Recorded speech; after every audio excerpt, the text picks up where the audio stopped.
Hello and welcome to the oddschecker podcast. This is a European football podcast and I'm joined by two expert guests, joined by Martin Laurence from WhoScored and football journalist, author and editor of The Blizzard, Jonathan Wilson.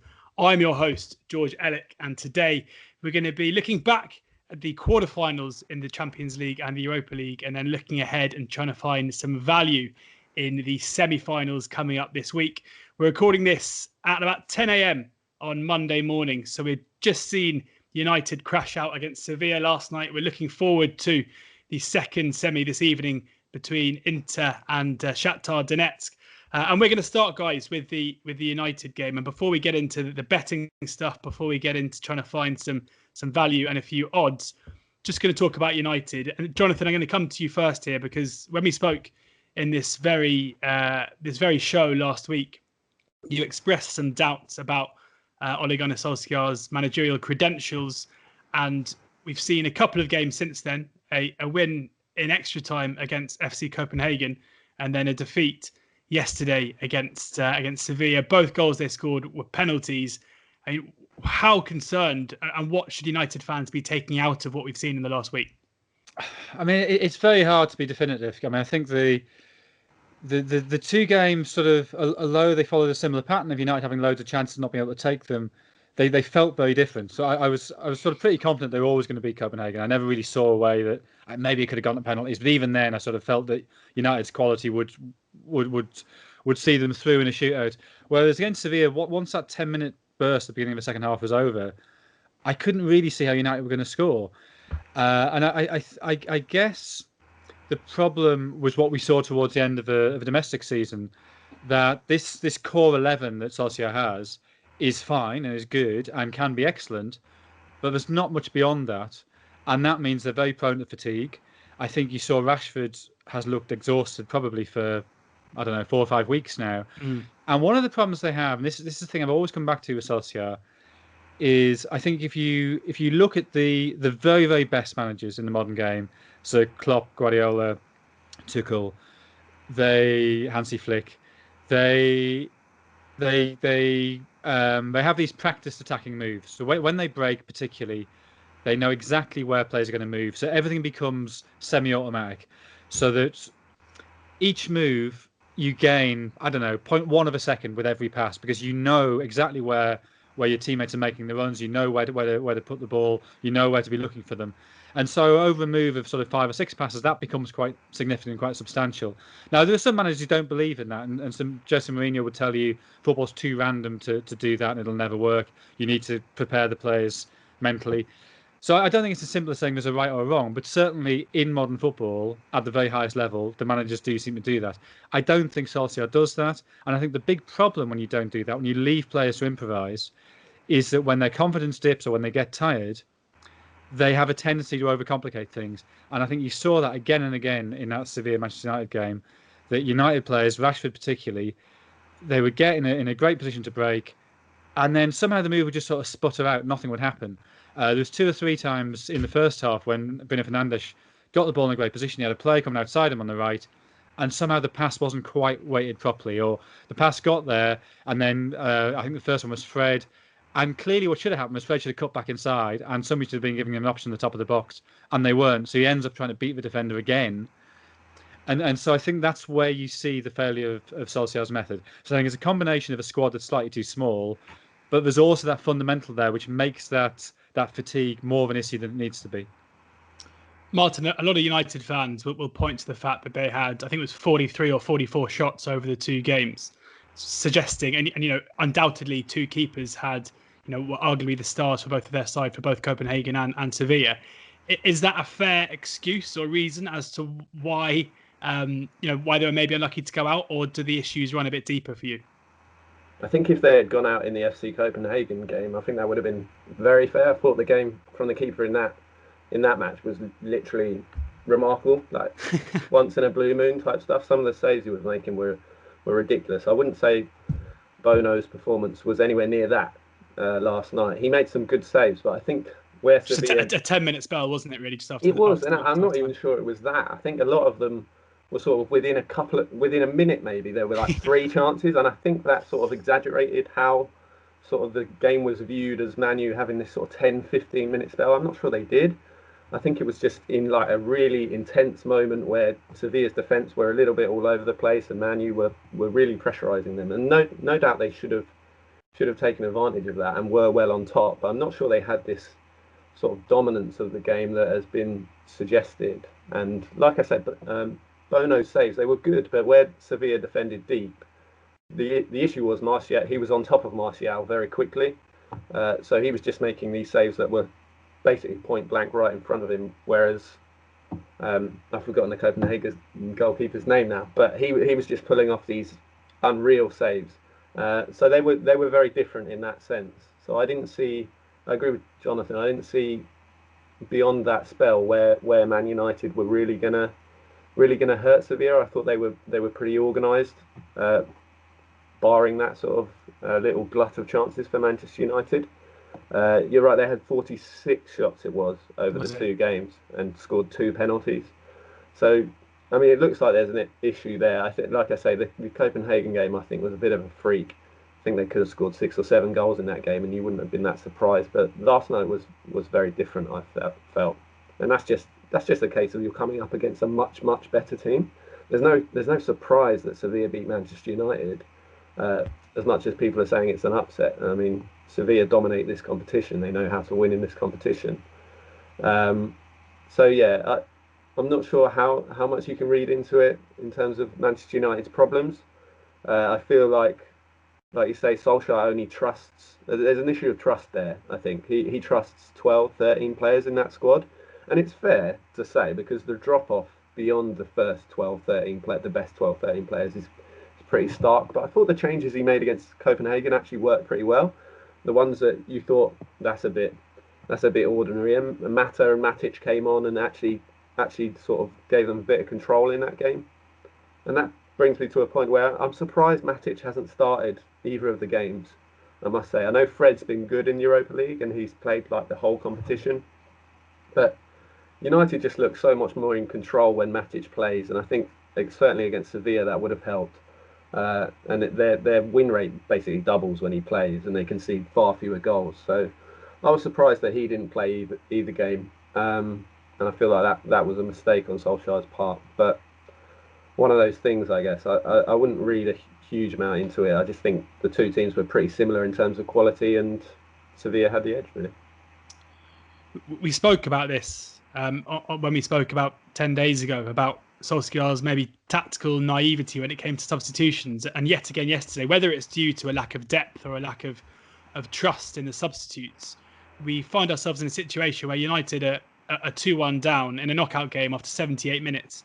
He doesn't make a single substitution until the 87th minute. And when you add into that the fact that they are playing, they're playing games regularly at this point, and if they were to qualify, they would have a final around the corner as well.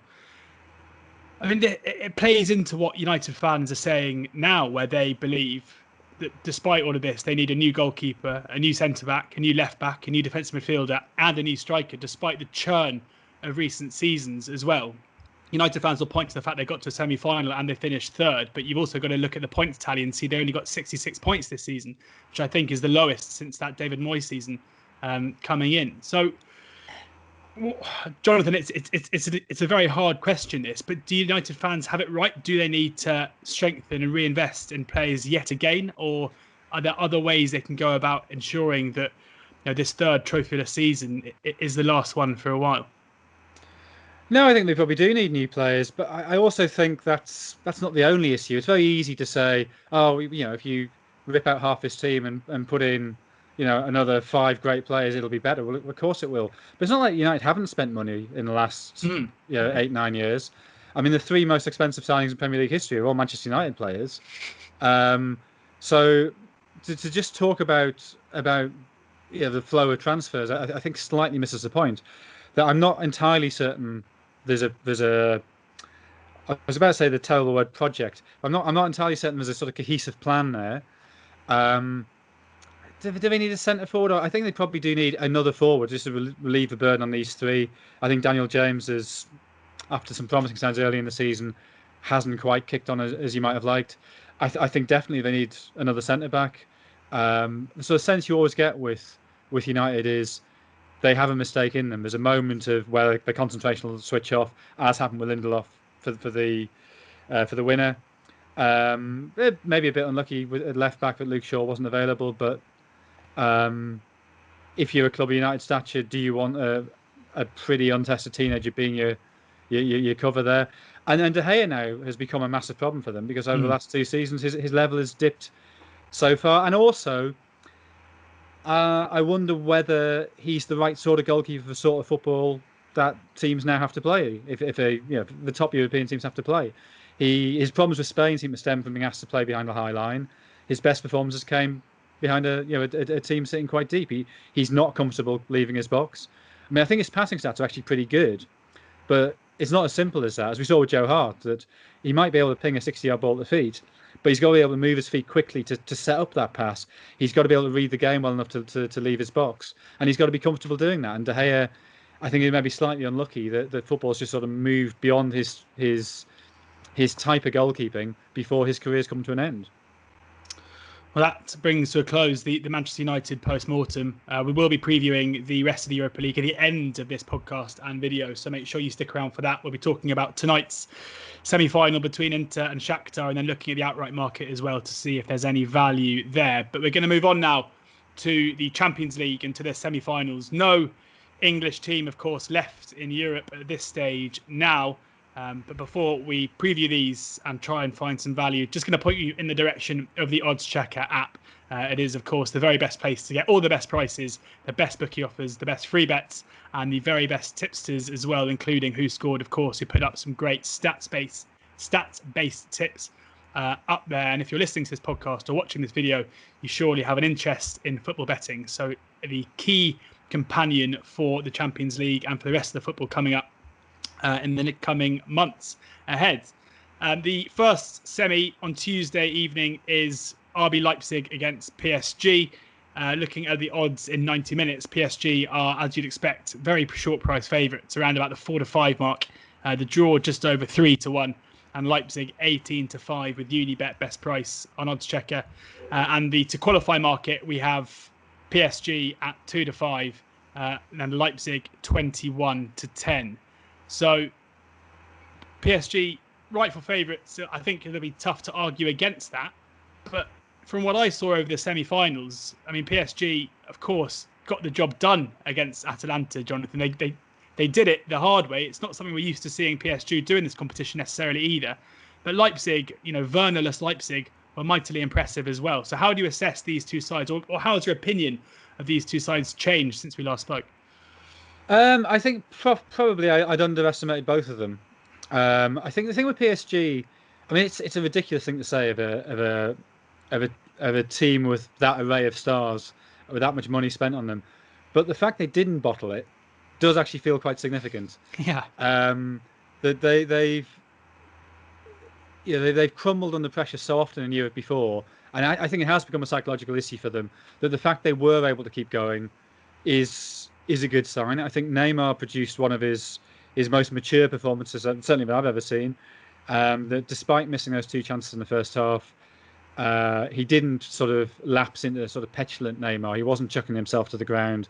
He wasn't screaming all the time. He wasn't in the referee's face. He just got on with it. And you can make a case that maybe he tried to do too much and he was coming too deep. But fundamentally, he got him back in that game.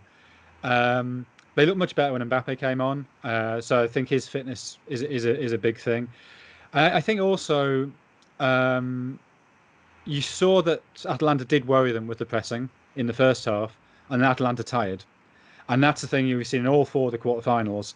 The team has played less football over the last couple of months, 1-3 on each occasion. I suspect with Leipzig that'll be less of an issue than it was with Atalanta. But in a sense, that sort of it almost balances out the PSG not bottling factor. That Atalanta were so clearly so knackered by the end that PSG was just wave after wave of attack, and it was just a question of at some point they were going to score 2 goals. It was whether the final whistle came before that point or not, and it just didn't. But Leipzig, I sort of made the mistake of thinking they might be a bit toothless without Werner, and they weren't at all. And you saw again just what a brilliant coach Nagelsmann is. That Atletico equalise, you think momentum's with them, and he makes the change. He sort of negates the difference that George Elek had made. He sits Adams on him, changes to a back four, and the balance of the game shifts again.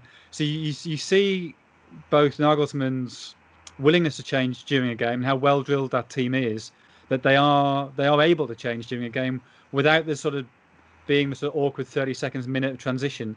They just changed and they became much better and the game was back in their control almost immediately. So I think it is what we've seen sort of in as a whole over this tournament or over the last sort of week is three Spanish sides going out in similar ways, looking slower and weaker than opponents. And we've now got three of the four coaches left are German, very different generations. One in his 30s, one in his 40s, one in his 50s, but all sort of playing this sort of very characteristic Bundesliga pressing game. And to see Nagelsmann and Tuchel going against each other, I mean, they've met 3 times before. It's not entirely a fair comparison, given that Tuchel was in charge of Dortmund and Nagelsmann with Hoffenheim, all 3 of those. But Tuchel has won 2 and 1 draw. But Nagelsmann feels, I don't know, there's something exciting about watching Nagelsmann. His youth, his willingness to change, his courage, his obvious intelligence, I think is all incredibly exciting. Absolutely. And looking, Martin, at the WhoScored preview, anyone who hasn't checked out WhoScored, it's the only place and the best place to get all of your pre-match stats, player stats, team stats, and the like. And Leipzig have scored at least 2 goals in 6 of their last 7 Champions League games. So anybody who thinks that PSG coming to this one are going to have it their own way are probably going to be in for a bit of a shock. Yeah, most definitely. I think this is a really, really tough game for PSG. I think the key thing is that this will be a very, very different PSG to the team that played Atalanta, and that's only through 2 changes. You'd expect Mbappe to start. He may not, but you'd certainly expect him to. But I think the key one is arguably Di Maria, who comes back from a ban. And I think that game the other night, it was just, I mean, it's been sort of done to death, but the difference between the 3 midfield and then the 3 forwards, and there's just no link there whatsoever. Like 3 very sort of, I mean, certainly together 3 pretty ordinary midfielders. I think if you had one in there, they're very, very good at what they do. But when you've got all 3 that are relatively similar, the link there was just sort of non-existent. And I think this would have been an interesting game if Di Maria wasn't playing, because you've got Christopher Nkunku on the other side, who is a creative midfield player that PSG let go obviously last summer. And you struggle to see why they would do that when you look at the game that they just played and the lack of sort of creativity in that midfield, and certainly in terms of youth and young players, because Di Maria is obviously into his 30s now. But I just think although Man United fans might sort of disagree, he's been sensational this season. Di Maria had one of his best for quite some time, and you look at people saying, "Oh, it's in a Farmers League or whatever," but there's that argument's out the window now, isn't it? Kind of gone out the window, I guess. Yeah. So I think his involvement will be really, really important to PSG, and will change the game quite substantially, just because there was just nothing there, and then you were reliant on Neymar for that bit of brilliance, and obviously he's well accustomed to that and can do that. But I feel like RB Leipzig probably would have had an answer for sort of one man, which it was the other night on Neymar, whereas now you've probably got 3 that you've got to deal with, and that changes the game massively. So I think this will be a really, really interesting game, and 1 goal in it certainly for me, and I could easily see it going RB Leipzig's way personally. Do you think their value at 21-10 to qualify? I do, yeah. I certainly do. I don't think PSG are valued. So yeah, they're the value in my opinion. I would not be surprised one bit if they went through this game. I think a lot has been looked into sort of PSG's mental strength, but I think the point that Jonathan just made is so important about Atalanta. Just sort of they were just knackered, absolutely knackered, and PSG as much as it's Choupo-Moting who comes off the bench and scores. They do now have more sort of strength in depth. So that was to be expected, I think. And they just didn't play well up to that point whatsoever until Mbappe came on, and you just had Neymar. So I think this sort of very organised and very intelligent RB Leipzig team that are flexible will pose them a lot of problems. I mean, certainly Upamecano's performance in the quarterfinal announced him on the world stage for those who weren't already aware that there was an elite young centre-back playing at Leipzig. But Jonathan, in terms of a tactical battle and maybe whether we can expect like an open affair or a cagey one, surely the pace for Mbappe, given Leipzig, they're obviously very well drilled defensively, but do press high. And we saw how devastating Mbappe's case can be running in behind after he came on against Atalanta, who continue to try at least to stifle PSG. I mean, how do you see the game being played out? Because is it going to be a case where both Nagelsmann and Tuchel stick to their philosophies of pressing high, or is Nagelsmann maybe going to have to make some changes just to account for that sheer pace they have running in behind? Yeah, I mean, I think he will, and I think the thing with Nagelsmann is he isn't an ideologue in the way that a lot of the pressing coaches are. I think he is flexible, and I think that's one of the most impressive things about him. And that's my one. I mean, doubt seems too strong. My one slight question mark about Upamecano is he does like to wander forward with the ball, and that does always make me think, well, if you've got a bit of pace, can you exploit that? And obviously Mbappe is probably the best player in the world to do that. So I think that is an issue. I think the point about Di Maria is absolutely right. I think Di Maria, and I think this was true in his Real Madrid days when he never seemed to quite get the credit he deserved. I think it's true with Argentina when he never quite seems to get the credit. He is one of the best players in the world at linking a midfield to a forward line, at sort of leading a counter-attack. And so I think his role in that becomes vital. And I think it becomes almost more vital now that Meunier is not there. I think Meunier was very good, albeit from fullback, at sort of at linking the lines together. And so, we talk about Werner having left. Well, PSG have been sort of, I mean, it doesn't matter to the same extent because they've got a much bigger squad, much deeper squad, but they've lost Cavani and Meunier. And I think that does make a difference. And I mean, I know I said this last time I was on, but I find it bizarre that UEFA has allowed this to happen, that the players have been allowed to leave before the end of the season. Yeah, absolutely. And in terms of any value, any betting, what would you be looking at here if you were going to be having a flutter on the game? Yeah, I mean, I would agree that it's slightly better than 2-1. Leipzig look decent value. I struggle to see how PSG can keep a clean sheet. So maybe if I wanted to back PSG to go through, I'd be looking at PSG to go through and both teams to score. That would be my only sort of alternative to Leipzig going through. So PSG and both teams to score is 11-5 best price. And if you just wanted to back both teams to score, there's a bit of 4-6 around with Hills as well, which could be the way to go. But seemingly we feel like there are going to be a few goals around, a fairly tight game in terms of winning margin, and maybe just siding with Leipzig in terms of qualifying. And it wouldn't be the first time, of course, despite the comeback late on against Atalanta. You still feel like there are some issues there for PSG. I still wouldn't really fancy them going into a tight game with 20 minutes to go, given the history with that club, even though they came through last week. But two sides who came through fairly easily in the end, one slightly more so than the other. Bayern Munich and Lyon. Bayern beating Barcelona 8-2 in a game that I'm pretty sure we'll be talking about for years to come and could have a profound effect on the losing side and how they look in future seasons, at least in the short term. And Lyon, who exploited a rare tactical gaffe, which I'm sure we'll talk about fairly soon, from Pep Guardiola, changing system to take on the team that finished 7th in that supposed Farmers League, Ligue 1. They are 11-1 to win this in 90 minutes. The draw is 13-2. So Lyon, I think, a fair bit shorter than they were. Understandably, I think they were about 14-1 to beat Man City in 90 minutes, which they ended up doing with a 1-goal handicap as well.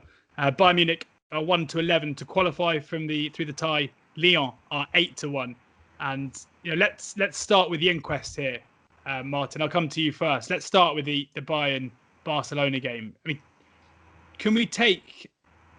what can we take from Bayern Munich's performance here? Because so much of the narrative on the back of this is the end of an era for Barcelona. But how much credit do we give to Bayern, or do we look at maybe some defensive frailties that were quite clearly on show as well? You have to give them a huge amount of credit. They're an unbelievable team, playing at their peak right now. Really, I think ironically it's still sort of Müller and Lewandowski who are the big difference. Their intelligence, just in terms of their link up for that first goal, was incredible. Was it the first goal? Müller's first goal? Yeah, it was. It's hard to keep track, isn't it? Yeah, was sensational. But their understanding, certainly in that final third, is frightening, and has been all season really. So yeah, you have to give them a great amount of credit. But I mean, Barcelona, it was just bizarre watching it. It just looked like one of those games that you play on a Sunday league game, and you've all gone out the night before because it was someone's birthday or something, and that's what the defending was like. It was that bad. It was shambolic. And Nelson Semedo had one of the worst games that I've seen for quite some time. But so did sort of 90% of that team, I guess. So yeah, it was a freak game, but it just showed how frightening Bayern are, and I think how far above anyone else in the competition that they are really. There are some weaknesses defensively, and you can get in behind them certainly, and you will get chances, and Lyon might get a couple. I don't see them getting much, and I feel like this is a game where they would need to score probably three or four to have sort of any real chance of qualifying. I just think Bayern are that good from attacking standpoint, and that's despite the fact that Lyon defensively were very, very good against Man City, and obviously they have a very settled way of playing, and Rudy Garcia is a relatively sort of pragmatic defensive coach, one might argue. But yeah, how he deals with this Bayern side is such a hard one. It's such a hard one. They've just got threats everywhere, like all over the pitch. So I think this will be too much for Lyon. But yeah, I was super impressed by Houssem Aouar against Man City. The maturity that he plays with for his age, just that was remarkable for me. He just relieved the pressure so many times. He just sort of held on to that ball for that extra sort of couple of seconds to let Lyon sort of get back into shape and reorganise. And I think he was the key player in that game, and he'll have to have another remarkable game for Lyon to have any chance really. But it's incredibly hard to make a case for them.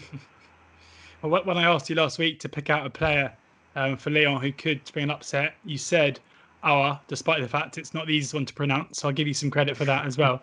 My favourite kind of story that's come out since the Barca Bayern game, I mean, it's not Lionel Messi handing in yet another kind of unofficial transfer request, because we'll see how that goes. Probably ends up with either a new contract to Barcelona or maybe even a bigger one in China. But it's the Coutinho story, where not only did he come on against the club that he's on loan from and score 2 late goals, but also it's transpired since that there's a clause in the contract that suggests that if he does win the Champions League with Bayern Munich, because he's still contracted to Barcelona, they will owe £5 million to Liverpool, which just seems absolutely bonkers. But yeah, Liverpool's season continues to improve, especially after a weekend of watching both Manchester teams, I should say, crash out of Europe and finding that they might be getting a nice bonus coming their way as well.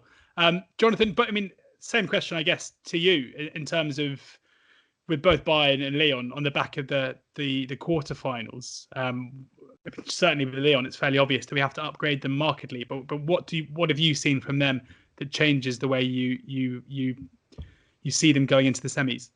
Nothing really. I mean, I guess maybe they are a little bit better on the break than I knew they were good on the break. Maybe I didn't quite realize how good.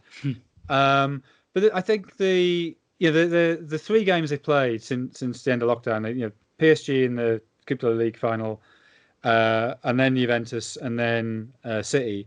All 3 games they've done the same thing. They've sat deep. They've tried to attack on the break, and they'll have to do the same against Bayern. But the problem for them is, what happens if they go behind? basically, there's one way Lyon can win that game, and that is to hang on, and get the first goal, or I guess hang on and win on penalties.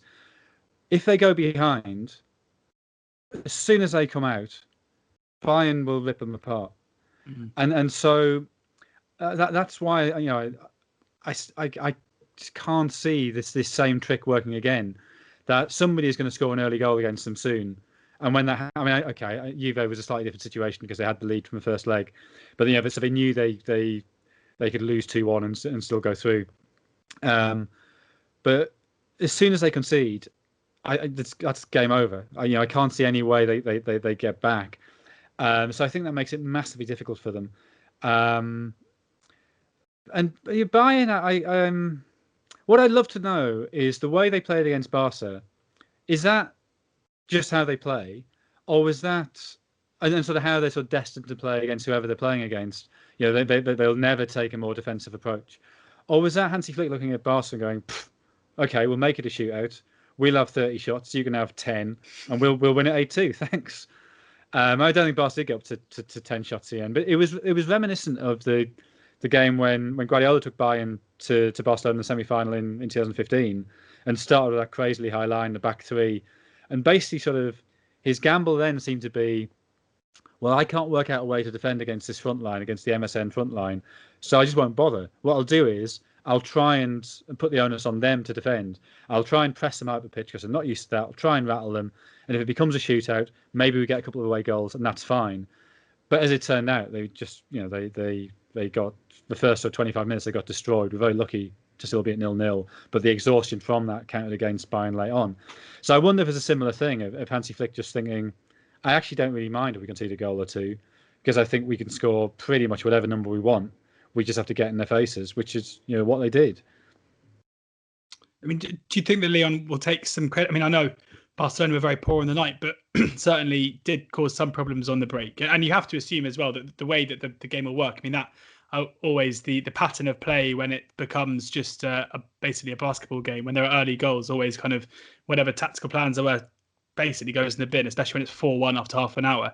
We have to assume this is going to take the shape of the Lyon game against City and the Lyon game against Juventus, where it'll be Lyon sitting very deep, Bayern controlling possession and controlling the ball. So, I mean, given that Lyon caused Manchester City such problems, and we should say, I mean, how much do we have to attribute that down to Pep Guardiola's, decision to play that three at the back with kind of two holding midfielders in front? How much heart can Lyon take out of seeing a Barcelona team who were very poor still managed to score 2 goals, still managed to create some chances at least against a team who was so dominant? I think they can take heart and they should take heart. And Lyon are very good on the break. Depay is very good, Cornet is very good, Akambi's very good, Aouar's very good. They're a very good counter-attacking team. So they could win it 1-0 or 2-1. The problem is if they go behind. And I guess the question is, to what extent do Bayern change their approach to try and counter that? I mean, the extraordinary thing about what Guardiola did, I think there's a series of extraordinary things, and I'm genuinely bewildered by people who try and defend him over this. So first of all, you just imagine psychologically what's happened all season, pretty much all his career, bar certain key European games. Guardiola goes, right, there is no plan B. It's just plan A. And if plan A doesn't work, we'll do plan A a bit more and we'll do it a bit better. Plan A, plan A, plan A, plan A. Oh my God, lads, the team became 7th in Liga. Here's plan B. What must that do to the City players? But okay, he's seen that Lyon are dangerous on the break. So he thinks, right, we'll mirror them. We'll go to a back three. We'll use Kyle Walker as a right wing back. That makes complete sense. Then the weird thing of using Cancelo, who's right-footed at left wing back, so his attacking interventions are going to be less effective. Mm-hmm. When you've got Benjamin Mendy, who is for me a better wing back than he is full back, because he's so attack minded, and not even to bring Mendy on seems very odd. But you made these changes. You switched to the back three to try and negate Lyon's breaks. How did the 3 goals come? 2 balls in behind and 1 scruffy break. So he hasn't even achieved the thing he set out to achieve. So he's managed to disrupt City's rhythm. He's managed to make them play very narrow, because they've lost the two wingers, which plays into Lyon's hands as they sit deep. Everything they did from a creative point of view goes to either Gundogan or Kevin De Bruyne, which makes it much easier to counter them when you've got the two wingers there as well. And maybe the 3/8s, to use the phrase they used when Guardiola first arrived, of Silva and De Bruyne, or Bernardo Silva and De Bruyne, or Phil Foden and De Bruyne, whoever. They have options there. You've disrupted all of that. You've disrupted the defensive planning. So Kyle Walker playing at right wing back ends up 5 yards behind the defensive line to give them, to play a Cambi onside and the build to the first goal. You've done all of that, and you haven't even managed to kind of do the thing you're setting out to do, which was to stop the opponent breaking on you. So it's just a failure at every level. Failure at every level. Who knows? I mean, there's some talk about him, about who was the worst tactically, Pep Guardiola or Quique Setién, which I think says everything you need to know, given that Barcelona lost the game 8-2. Martin, in terms of this game itself, what would you be looking for when it comes to the betting markets? I noticed Jonathan there talking about a couple of possible correct scores. Lyon 1-0 is 45-1, and Lyon 2-1 is 35-1. So if you do want to get with Lyon, Dutching those two could be the way to do it. But Martin, what are you reckoning here? What would you be looking for? It's so hard to find value. I think like those bets, like you say, if Lyon are going to win, that's going to be how they do it. But if anyone actually believes that Lyon are going to win that game, I'll be very, very surprised. I guess you would look at Lyon to score. I guess that would be the only sort of angle, and I reckon you might get some value in sort of Bayern to win and both teams to score, maybe with a Bayern and over 3.5 or something like that. But they'll just have too much, in my opinion. So yeah, this is where it's so one-sided. It's very difficult to find value. But I guess, yeah, backing Lyon to score a goal on the counter, and like Jonathan says, whether that bothers Bayern that much, I doubt it does. So yeah, that would be the angle for me, I would say. Bayern and over 3.5 is 6-5. So you've somehow managed to find a way of backing Bayern at odds against them, Martin, which is laudable, I must say. Jonathan, anything for you? Yeah, I mean that was what I was thinking. That Bayern over 3.5, or Bayern at maybe minus 2.5. Just thinking that if Bayern score in the first half, the way Hansi Flick, the way he is, they're not going to sit back on that. There's not going to be no sense of compassion of, we'll go easy on these. They'll just keep racking up the goals. So he did it on Friday. When he was Germany's assistant coach in 2014, they obviously did it against Brazil. There's no sense of we stop playing once we've got a comfortable lead. So yeah, Bayern and goals is I think the only realistic way. If you do want, and I agree with what you said as well, that if you are going to back Lyon, you may as well Dutch some low scoring, 1-0, 2-1, 2-0, as just back them, because there's really only one way they can win it. So there you have it. We have those two semi-finals there previewed for you. Quick look at the outright winner market, where we have Bayern Munich are unsurprisingly the short price favourites at 11-20, so basically 8-15. PSG 11-4, Leipzig 9-1, and Lyon 18-1.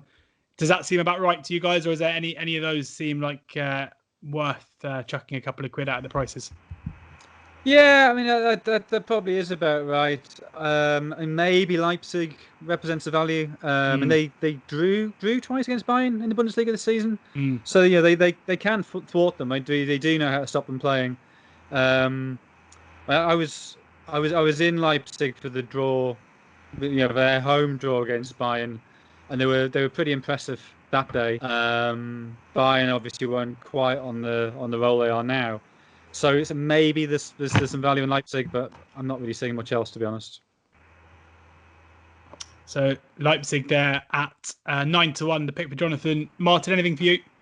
Yeah, I completely agree. I just think if there's one team left in the competition that can stop Bayern, then it is Leipzig. Their record is probably it'll be an interesting game, and probably one that quite a lot of people would like to see. But meetings between the sides over the last two seasons don't suggest that it'll be a sort of classic high-scoring affair, so people might want to sort of reconsider that. I think there were two draws this season in the league, and I think There was one draw the season before that and a 1-0 win for Bayern. So they've been very close. And Nagelsmann's record against Bayern is decent, and obviously he's very well tipped to end up there. So yeah, if there's one team that can stop Bayern, and I think that's what you have to look at here, then it's probably RB Leipzig. So there you have it, Leipzig, the double selection there to win the whole competition at 9-1. On now to this evening's game. So yeah, we're recording this just before 11 o'clock on Monday. So if you're listening to this or watching this on Tuesday, you can either turn off or you can listen to us making fools of ourselves, trying to preview a game that is that's already happened in your world. But Inter are the really well-backed favourites for tonight. They're now 4-6 best price to win it at 90, but they're as short as 4-7 elsewhere, and a sea of blue on oddschecker. The draw is 18-5, Shakhtar 9-2, and in the qualifying market, Inter are 1-3 or best price. 2-7 elsewhere, and Shakhtar as big as 5-2 or even 13-5 with SpreadX.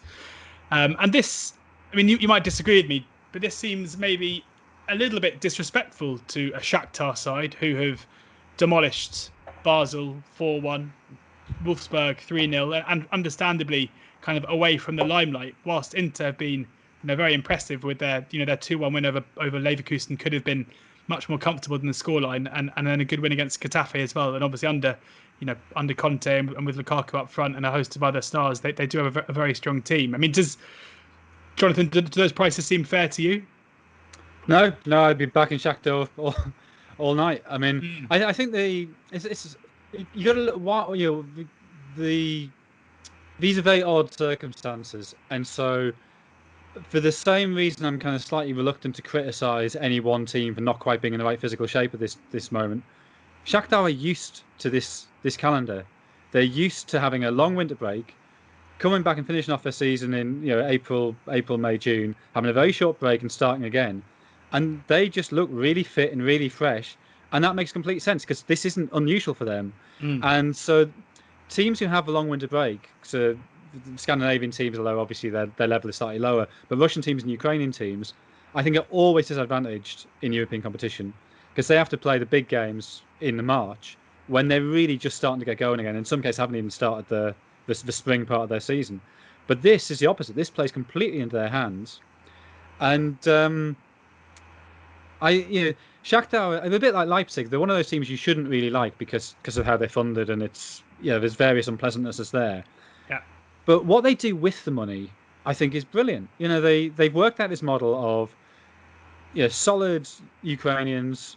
Stepanenko, is what is he, 31 now? They managed to keep him there, and he's a really, really good holding midfielder. 10 years ago he looked like being kind of a huge star, and he hasn't quite hit that level, but he's still a really good, solid player.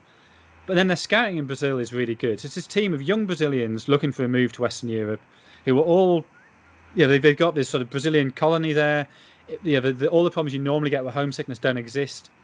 I don't quite know how it's worked now that obviously Donetsk is much harder to live in, but I went out to their training complex there, 15 years ago, and it's incredible. It's sort of like a luxury hotel. They have fishing lakes and aviaries. Now that may have changed with the conflict there, but you have this community of Brazilians and Portuguese speakers, and you have Portuguese chefs and Brazilian chefs, and so everything is made as comfortable as possible.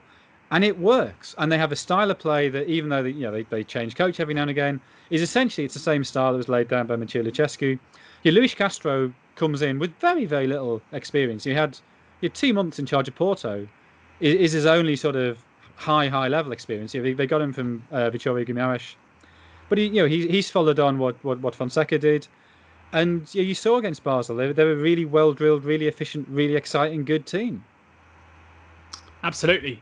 So glad we're in agreement there. Martin, are you going to fight Inter's corner here, or are you going to agree with us on the merits of Shakhtar?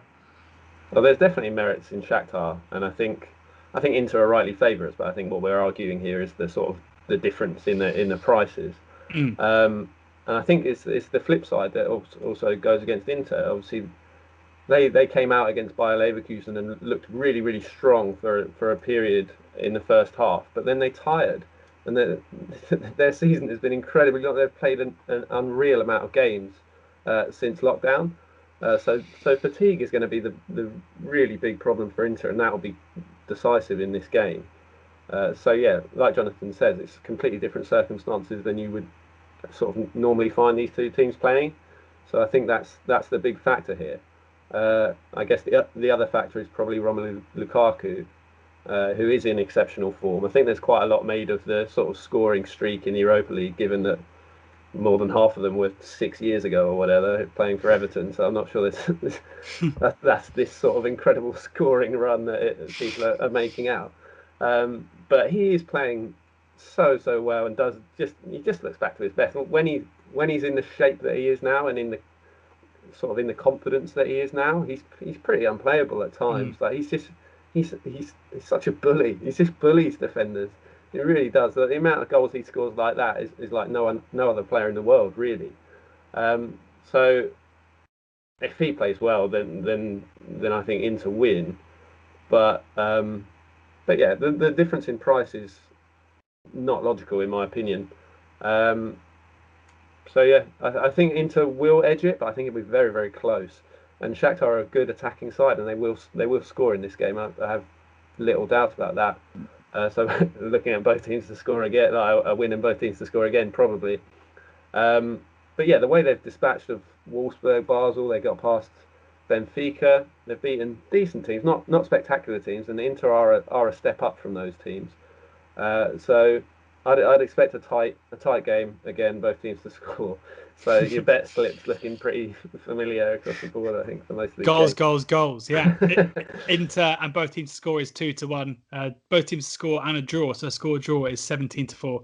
Shakhtar and both teams to score is 15-2. But as I mentioned, it seems like Shakhtar to qualify at 13-5 with spread X is the one that we're taking the most interest in.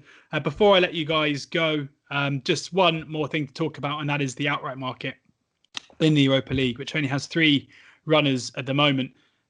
Sevilla are the 19-20 odds-on favourites. Inter Milan 7-5. Shakhtar 8-1.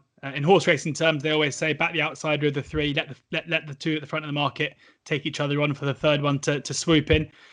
You said something similar about Leipzig. We've spoken about Shakhtar in pretty positive terms here. At 8-1, is that the value here?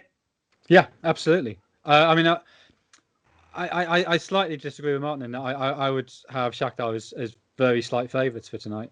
I mean, partly because, I mean, I also want to add to the Lukaku love that it really frustrated me the way he was treated with Manchester United. Having the way he played for Belgium against Brazil in the World Cup was one of the most intelligent centre forward performances playing on the right wing that I've ever seen. It was just, and you think of him, he has all those physical gifts. He is a bully, but he's also so much more than that. And the fact that he had the wherewithal to and Roberto Martinez, to be fair, set it up to play De Bruyne as a false 9 and him on the right, and to cut inside and completely mess with Brazil's left side. Took Neymar and Coutinho and Felipe Luis, was it, at left back? Completely messed up that flank. So I think he was badly done to at United, and we didn't see anything like the best of him. But having said all of that, I would have Shakhtar as very slight favourites for tonight's game, and I would fancy to beat Sevilla. So why would I'd have them as favourites for the tournament, and yet they're outside at 8-1. So yeah, I'm taking them 8-1. That is exciting. Shakhtar 8-1. So maybe we can have the Shakhtar 8-1, Leipzig 9-1 double. If that one comes in, I think everybody watching and listening can buy Jonathan. Well, just to be clear, I'm saying Leipzig because I think they're the only value in that market. Yeah, of course. I'm saying Shakhtar because I really firmly believe it. Okay. So yeah, tuck into the 8-1 Shakhtar and have a small one on Leipzig. Anything to add, Martin, on the outright? No, I agree. Like Shakhtar are excellent value, and it's difficult to. If Inter do get through, it's very difficult to split those two teams as to who wins out of Inter and Sevilla. That's a tough one to call. So the value is on Shakhtar undeniably. So yeah, nothing to add really. Think of Marlos and Tyson getting behind those Sevilla fullbacks. Tactically, it works as well. This is Shakhtar's to lose. This is it. Shakhtar's to lose, right. And they're 8-1. If Shakhtar do not win the Europa League, then Luis Castro should resign in disgrace and never work again. There we have it. There is a soundbite that we're going to use to end this podcast and video. Thank you very much, as ever, to both Jonathan Wilson and to Martin Laurence, two experts here. I've been your host, George Elek, and just again, before we leave you, just going to point you in the direction of the oddschecker app, the best place for all the very best prices, bookie offers, free bets and tipsters. Talking of tipsters, make sure you get yourself to WhoScored as well for brilliant match previews, player stats, team stats, everything. Between oddschecker and WhoScored, you have everything you need to inform your decisions on your betting. But most importantly, please gamble responsibly.